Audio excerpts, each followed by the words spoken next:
அனைத்து கட்சி கூட்டத்தை கூட்ட திமுகவுக்கு தார்மீக உரிமை இல்லை என தமிழக பாரதிய ஜனதா கட்சியின் தலைவர் தமிழிசை சவுந்தரராஜன் தெரிவித்துள்ளார். சென்னை விமான நிலையத்தில் செய்தியாளர்களிடம் பேசிய அவர் இவ்வாறு கூறியுள்ளார். அதாவது அந்த அழைப்பை நான் முதலில் எதிர்பார்க்கவில்லை.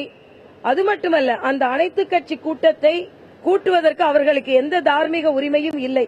இன்று விவசாயிகள் இவ்வளவு பிரச்சனைகளை சந்திக்கிறார்கள் என்றால் தமிழகத்தை அதிக நாட்கள் ஆண்ட திராவிட முன்னேற்ற கழகமும் அதற்கு காரணம்.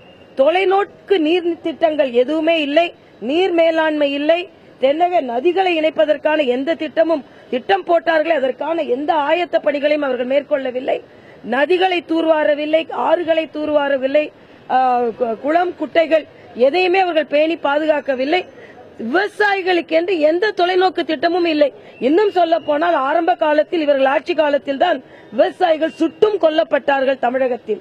அதனால் அவர்கள் ஆட்சி 10 ஆண்டு காலம் மத்திய ஆட்சியில் இருக்கும்போது எந்த திட்டங்களை கொண்டு வந்தார்கள் என்பதை சொல்லட்டும். அதனால மத்தியில் ஆளும் கட்சியை அழைக்கவில்லை என்று சொல்கிறார். அந்த அழைப்பை நாங்கள் எதிர்பார்க்கவில்லை. ஏனென்றால் இவர்களின் ஆலோசனையை விட மரியாதைக்குரிய மோடி அவர்கள் பயிர் பாதுகாப்பு திட்டம் போன்ற நல்ல திட்டங்களை மேற்கொண்டு வருகிறார்கள். உத்தரப்பிரதேசத்தில் 36,000 கோடி கடனை ரத்து செய்திருக்கிறார்கள். மாநில அரசு அதை செய்யட்டும், அதைத்தான் நாங்கள் சொல்கிறோம்.